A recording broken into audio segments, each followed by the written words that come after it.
Assalamualaikum warahmatullahi wabarakatuh. Halo, perkenalkan nama saya Leli Ahadiah. Saya mahasiswi gizi dari Poltekkes Kemenkes Semarang.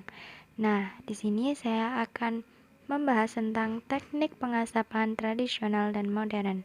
Kita simak bareng-bareng yuk.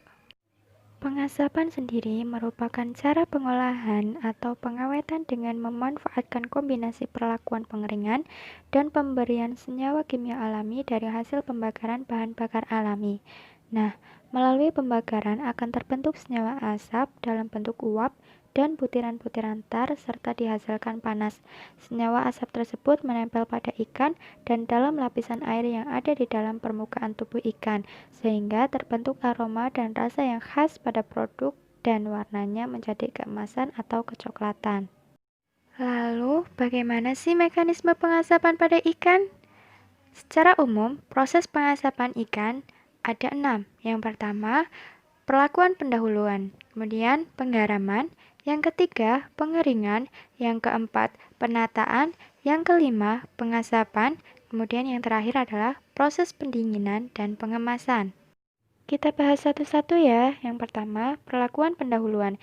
Ikan yang akan diasapi terlebih dahulu disortir menurut jenis, ukuran, dan mutu kesegarannya. Selanjutnya, harus dibersihkan dari kotoran yang dapat mencemari produk dengan cara dicuci dengan air bersih dan disiangi.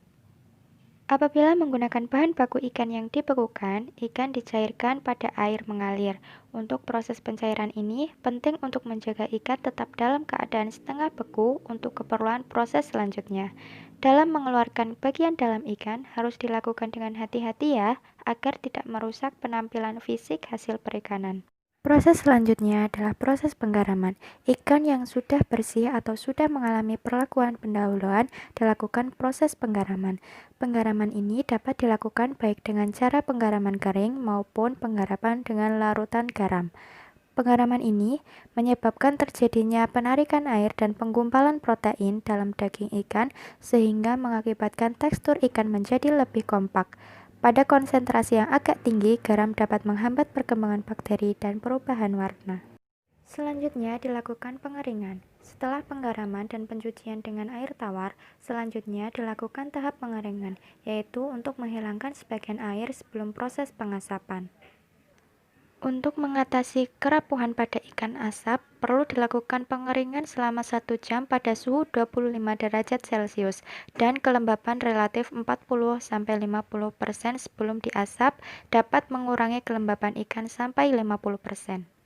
Proses selanjutnya adalah penataan. Penataan ikan diatur sedemikian rupa dalam ruang pengasapan bertujuan untuk mendapatkan aliran asap dan panas yang merata, di mana hal ini sangat penting menentukan kualitas produk akhir.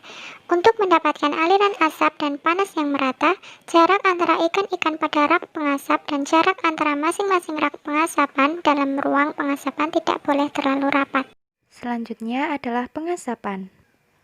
Pada pengasapan dingin, panas yang timbul dari asap tidak berpengaruh banyak pada ikan, sehingga waktu pengasapan harus lama, sebab jarak antara sumber asap dan ikan cukup jauh.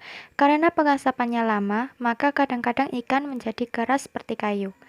Sedangkan pada pengasapan panas, jarak antara ikan dan sumber asap biasanya dekat, maka suhunya cukup tinggi, sehingga ikan cepat matang. Panas yang tinggi dapat menghentikan kegiatan enzim yang tidak diinginkan, menggumpalkan protein, dan menguapkan sebagian air dalam badan ikan, sehingga daya awet ikan dapat ditingkatkan. Dan yang terakhir adalah pendinginan dan pengemasan. Sebelum pengemasan, ikan harus didinginkan. Pada saat itu banyak uap air menguap.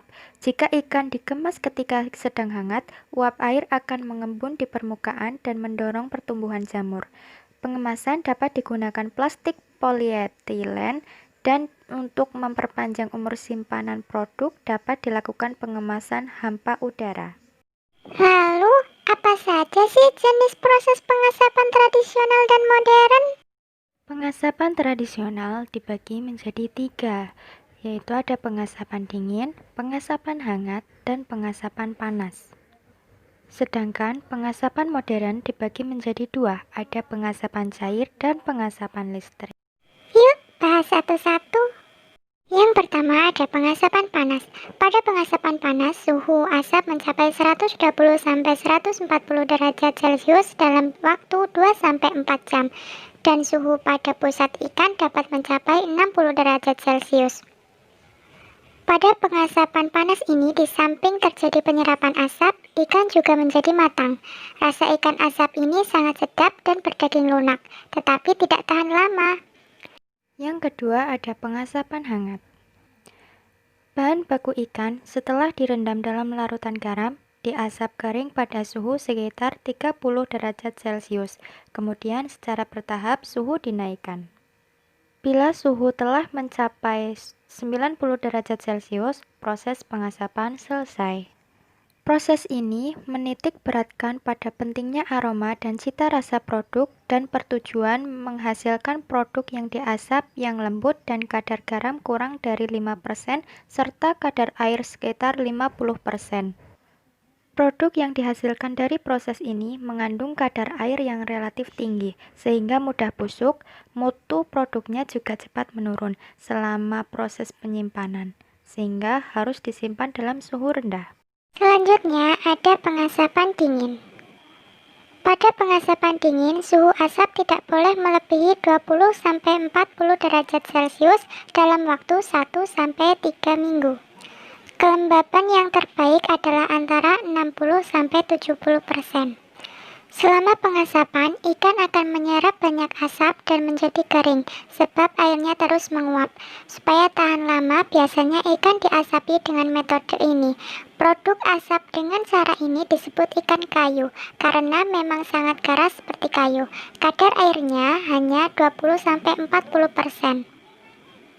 Produk dapat disimpan selama lebih dari 1 bulan. Kemudian ada pengasapan cair. Dalam proses pengasapan cair, aroma asap yang akan dihasilkan pada proses pengasapan didapat tanpa melalui proses pengasapan, melainkan melalui penambahan cairan bahan pengasap ke dalam produk. Bahan baku ikan direndam dalam wood acid yang didapat dari hasil ekstrak penguapan kering unsur kayu atau dari hasil ekstrak yang ditambah pewangi kayu yang hampir sama dengan aroma pada pengasapan. Setelah itu, ikan dikeringkan dan menjadi produk akhir. Metode penambahan bahan pengasap ke dalam ikan dapat dilakukan melalui penuangan langsung, pengasapan, pengolesan, atau penyemprotan. Kekurangan dari produk ini adalah aroma produk yang dihasilkan jauh di bawah dari aroma produk yang dilakukan dengan proses pengasapan sesungguhnya. Yang terakhir ada pengasapan listrik.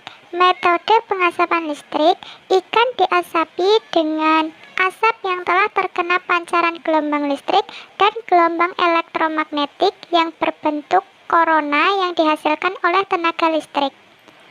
Pada metode ini, asap yang bermuatan listrik tersebut dapat melekat ke permukaan ikan lebih mudah daripada metode pengasapan panas atau dingin. Mungkin itu saja yang dapat saya sampaikan. Semoga ilmunya bermanfaat. Kurang lebihnya mohon maaf. Terima kasih. Wassalamualaikum warahmatullahi wabarakatuh. Bye-bye. Jangan lupa like, comment, and subscribe.